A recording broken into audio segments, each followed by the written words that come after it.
The second I stepped into that stuffy little courtroom in Riverside County, I could almost taste the smugness rolling off Karen Peaton like cheap perfume in a crowded elevator. There she was, parked at the plaintiff's table, her French-tipped nails drumming on a stack of documents so thick it could have doubled as a doorstop. Her lips were pinched in that signature Karen smirk that said, "I'm about to make someone cry, and I've already picked out my victory." Earrings. She'd hauled me into court because she was dead certain she could bully me into obeying every sacred rule of the Maple Grove HOA. There was just one teensy problem with her evil genius scheme. I didn't even live in her HOA, but a minor detail like reality had never slowed Karen down before. In roughly 3 minutes, however, I was going to watch her entire reign of terror collapse because of one single sheet of paper. Let me rewind a few months, so you understand how I ended up in a stare down with the most infamous HOA president in California.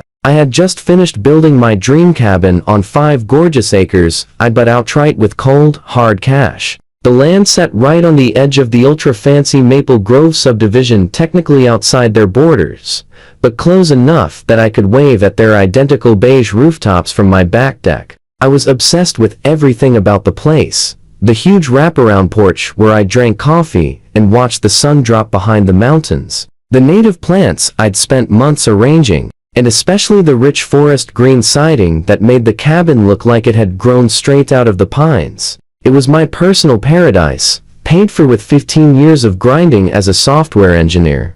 That's when Karen Peaton first materialized. One Tuesday morning, and she marched right up to my property line, clutching a clipboard and wearing a frown sour enough to wilt flowers. She announced herself as president of the Maple Grove HOA and immediately unloaded about how my cabin was direct quote an eyesore that violated their precious community aesthetic. With the most condescending smile I've ever seen, she informed me that my trees were too tall and gave the neighborhood an unkempt vibe. She said my forest green paint wasn't on their approved color palette. She even had the nerve to demand I rip out my perfectly good gravel driveway and repave it with whatever overpriced contractor her board had on speed dial. I let her rant for about 5 minutes, then calmly explained that I wasn't in her HOA and therefore not subject to a single one of her rules. The expression on her face was pure gold, mouth flapping open and shut like a largemouth bass yanked out of the lake. Then her eyes narrowed into little slits, and she cooed,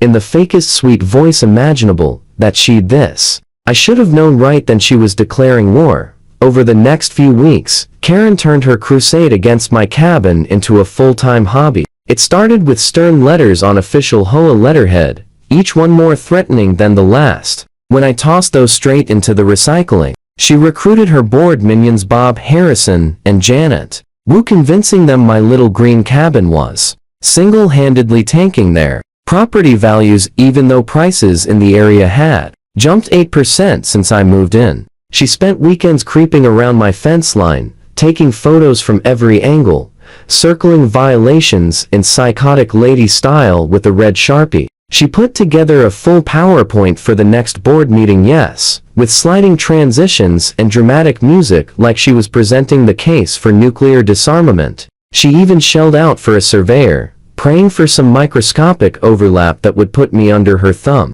Her supposed gotcha moment came when she unearthed a dusty 1997 planning memo that mentioned a possible future expansion zone for Maple Grove. She clung to that vague paragraph like it was the Dead Sea Scrolls, insisting my land was secretly part of her empire, and therefore bound by every covenant they'd ever dreamed up. Never mind that I'd never signed a thing, never received their 400-page rule Bible, and definitely never paid a penny in dues. In Karen's mind, simple geography was enough to make me her subject. When threats and passive-aggressive newsletters didn't work, Karen did the only logical next thing she could think of, sarcasm intended. She sued me. The summons showed up on a Thursday, delivered by a process server who looked like he wanted to apologize on her behalf. The complaint was 23 pages of lawyer speak, but the demands were crystal clear.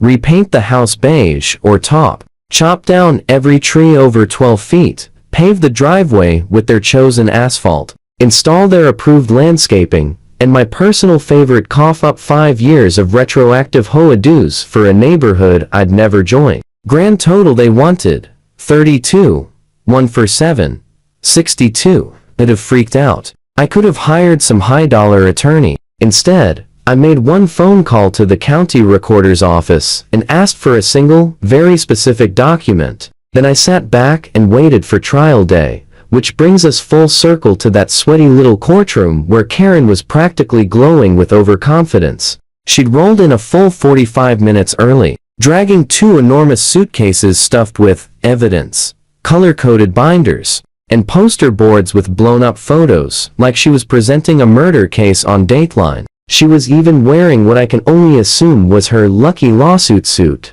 a charcoal gray power outfit so severe it looked like it had been designed by a Bond villain. Judge Patricia Steinberg called the case, and Karen shot out of her chair like she'd been spring-loaded. She launched into the monologue she'd clearly rehearsed in her bathroom mirror at least 100 times, voice quivering with righteous fury about community standards, sacred covenants, and existential threat my little green cabin posed to Western civilization. For 2 minutes and 47 seconds, she performed, slapping photos on the table, waving the HOA bylaws like the 10 Commandments, and painting me as some kind of backwoods rebel hell bent on destroying decades of beige conformity. When she finally sat down, flushed and triumphant, Judge Steinberg turned to me with the calm, "Your response, sir." I reached into my cheap manila folder, pulled out one single sheet of paper, and slid it across the bench. The judge took it, slipped on her reading glasses,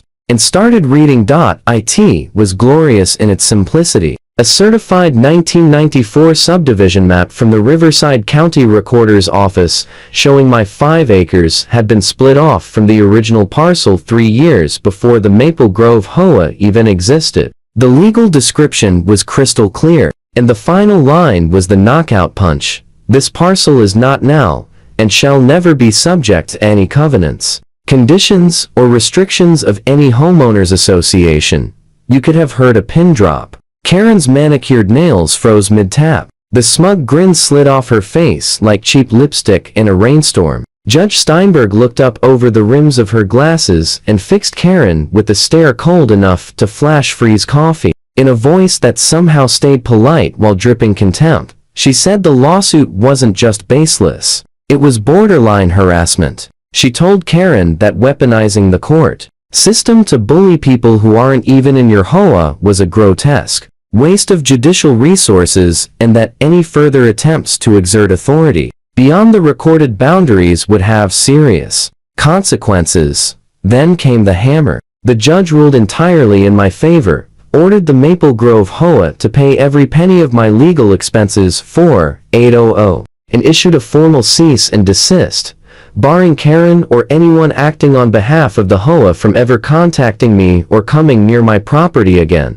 For good measure, she declared, the ruling would be entered as public record and serve as a binding precedent against any future overreach by Maple Grove. Finally, she looked straight at Karen and suggested, in the politest possible terms, that the board might want to reconsider whether someone who so enthusiastically abused power was fit to lead them. Karen stood there, turning colors. I didn't know human skin could achieve. Her hands shook as she tried to stuff her useless binders back into the suitcases. She started mumbling about an appeal, but Judge Steinberg shut her down with one sharp crack of the gavel. Case dismissed with prejudice.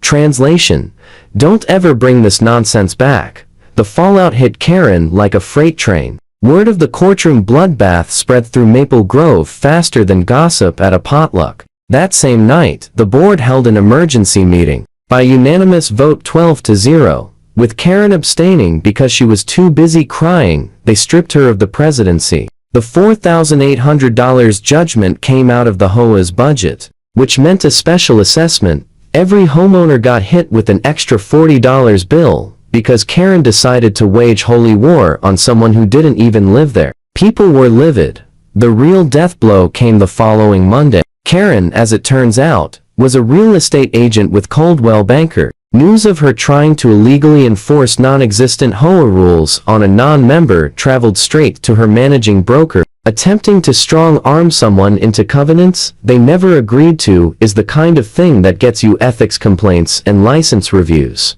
She was summoned to the office first thing in the morning. By lunch, she was on indefinite suspension pending a full investigation by the California Department of Real Estate. Possible penalties? Up to $25,000 in fines and revocation of the license she'd spent 15 years building. That evening, as I drove past the Maple Grove clubhouse, I spotted her car in the otherwise empty lot. Through the big plate glass window, I could see her sitting alone at the long conference table where she used to rule from, surrounded by cardboard boxes stuffed with her presidential files, shoulders shaking as she sobbed, for one brief second, and I almost felt bad for her, almost.